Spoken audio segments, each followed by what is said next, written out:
ఆత్మబంధువులందరికీ నా యొక్క ఆత్మ ప్రణామములు. మాస్టర్స్, నేను మీ లలిత. మిత్రులారా, ఈరోజు కూడా మనం మరికొంత జ్ఞానాన్ని శ్రీకృష్ణామృతం ఉత్తర గీతా జ్ఞానసారం నుండి షేర్ చేసుకుందాం. మాస్టర్స్, మిత్రులారా, ముందుగా మనం షేర్ చేసుకోబోతున్న అంశం శాస్త్ర జ్ఞానం స్వానుభవం. ఈ అంశంపై ఇప్పుడు జ్ఞానాన్ని మూలంలోని బ్రహ్మ సందర్శన యోగంలో 48వ శ్లోకం ద్వారా తెలుసుకుందాం. మాస్టర్స్, చతుర్వేదధరో విప్రః సూక్ష్మ బ్రహ్మణ విందతి వేదశాస్త్రభరాక్రాంత సవై బ్రాహ్మణ గార్ధభః. మిత్రులారా, ఇప్పుడు మనం తాత్పర్యాన్ని షేర్ చేసుకుందాం. 4 వేదాలను అధ్యయనం చేసి కూడా సూక్ష్మమైన బ్రహ్మమును గ్రహించలేని బ్రాహ్మణుడు వేద శాస్త్రాల భారాన్ని మోస్తున్న గాడిద వంటి వాడే అవుతాడు. మాస్టర్స్, ఇప్పుడు మరొక శ్లోకం ద్వారా మనం మరికొంత జ్ఞానాన్ని షేర్ చేసుకుందాం. ఈ జ్ఞానం మూలంలోని బ్రహ్మ సందర్శన యోగంలో 49వ శ్లోకం ద్వారా మనం తెలుసుకుందాం. యథాకరశ్చందన భారవాహి భారస్య వేత్తానతు చందనస్య తథైవ శాస్త్రాణి బహూన్యదీత్య సారం న జానన్ కరవద్యహేత్సః. మిత్రులారా, ఈ శ్లోకం యొక్క తాత్పర్యాన్ని ఇప్పుడు షేర్ చేసుకుందాం. చందనపు కట్టెలను మోస్తున్న గాడిద ఆ చందన సుగంధాన్ని గ్రహించలేదు. అదేవిధంగా అనేక శాస్త్రాలను అధ్యయనం చేసి కూడా వాటి సారాన్ని గ్రహించలేని బ్రాహ్మణుడు కూడా ఆ గాడిద వంటి వాడే అవుతాడు. మిత్రులారా, ఇప్పుడు వివరణ తెలుసుకుందాం. ఒకానొక బ్రాహ్మణుడు అన్ని వేదాలను అన్ని శాస్త్రాలను అధ్యయనం చేసిన పండితుడు అని అనిపించుకుంటాడే గాని బ్రహ్మజ్ఞాని అని అనిపించుకోలేడు. ఎంతటి స్వాధ్యాయం చేసినా స్వయంగా ఆత్మానుభవం లేకపోతే అది పూర్తిగా నిష్ప్రయోజనమే. కనుక మొట్టమొదటి నుండి స్వానుభవం కోసం పాటుపడాలి. ఆ పరబ్రహ్మను ధ్యాన సాధన ద్వారా స్వయంగా గ్రహించి అనుభవిస్తున్న వాడే బ్రహ్మజ్ఞాని కాగలడు. బ్రహ్మజ్ఞానం కలిగిన వాడే అసలైన బ్రాహ్మణుడు. బ్రహ్మ జానాతి ఇది బ్రాహ్మణః అని కదా.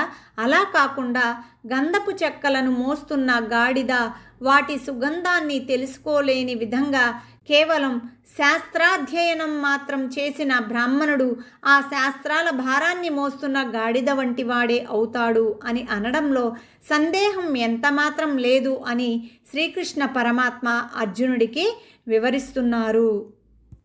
మిత్రులారా, ఇప్పుడు మరొక అంశంపై జ్ఞానాన్ని తెలుసుకుందాం. ఈ అంశం మూలంలోని బ్రహ్మ ప్రతిపాదక యోగంలో 17వ శ్లోకం ద్వారా మనం షేర్ చేసుకోబోతున్నాం.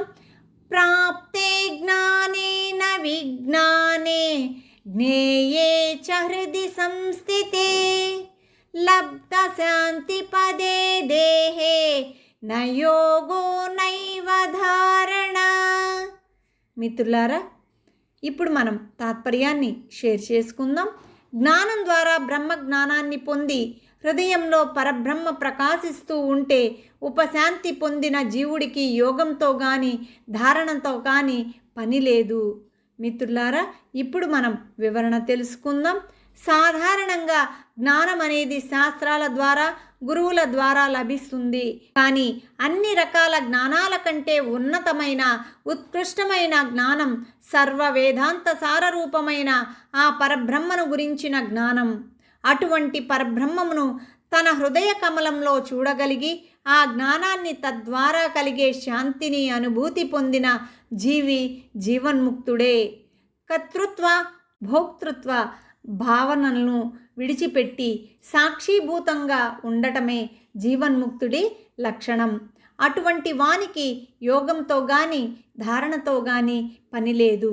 మిత్రులారా, ఇప్పుడు మూలంలోని బ్రహ్మ ప్రతిపాదక యోగంలో 19వ శ్లోకం ద్వారా మరికొంత జ్ఞానాన్ని తెలుసుకుందాం. నావార్దీహి భవేత్తవత్ యావత్ పారత్ పారం న గచ్చతి ఉత్తీర్ణే తు సరిత్పారే నావయా కిం ప్రయోజనం. మాస్టర్స్, ఇప్పుడు మనం తాత్పర్యాన్ని తెలుసుకుందాం. ఎంతవరకు నదిని దాటలేడో అంతవరకు పడవ కావాలి. తీరాన్ని చేరిన తరువాత నావ వల్ల ఉపయోగం ఏమిటి? మిత్రులారా, ఇప్పుడు వివరణ తెలుసుకుందాం. నదిలో ప్రయాణిస్తున్నంత వరకే నావతో అవసరం ఉంటుంది. ఒకసారి తీరం చేరిపోతే ఇక పడవతో అవసరం ఉండదు. అదేవిధంగా ఆత్మ సాక్షాత్కార అనుభూతి పొందనంత వరకే వేదాంత శాస్త్రాలు, గురువుల ఉపదేశాలు వంటి సాధనాలు అవసరం. ఆత్మ సాక్షాత్కారమైన తరువాత ఇక అటువంటి సాధనాల అవసరమే లేదు అని అర్థం. మిత్రులారా, ఇప్పుడు మనం తత్సంబంధమైన జ్ఞానం భగవద్గీత 6వ అధ్యాయం 8వ శ్లోకం ద్వారా మనం షేర్ చేసుకుందాం.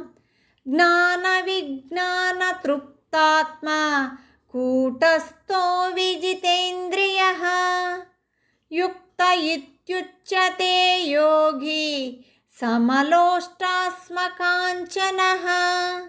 మిత్రులారా, ఇప్పుడు తాత్పర్యాన్ని తెలుసుకుందాం. పరమాత్మ ప్రాప్తి పొందిన యోగి అంతఃకరణం జ్ఞాన విజ్ఞానాలతో నిండి ఉంటుంది. అతడు ఇంద్రియాలను వశపరుచుకొని నిర్వికార స్థితిలో ఉంటాడు. అటువంటి వాడు మట్టిని, రాతిని, బంగారాన్ని కూడా సమానంగానే చూస్తాడు. మాస్టర్స్, మరి మనం ఎలా జీవించాలి? మన దృష్టి ఎలా ఉండాలి? మన దృష్టి ఎలా ఉంటే మనం ఆ పరమశాంతిని పొందుతాం అనే జ్ఞానాన్ని మనం తెలుసుకున్నాం కదా మాస్టర్స్. మరిన్ని వీడియో నోటిఫికేషన్స్ కోసం ఈ ఛానల్ని సబ్స్క్రైబ్ చేయండి, లైక్ చేయండి, షేర్ చేయండి. అలాగే మాస్టర్స్, ధ్యాన సాధన కూడా ప్రతి నిత్యం మన జీవితంలో భాగంగా కూడా చేసుకుందాం masters. Thank you very much.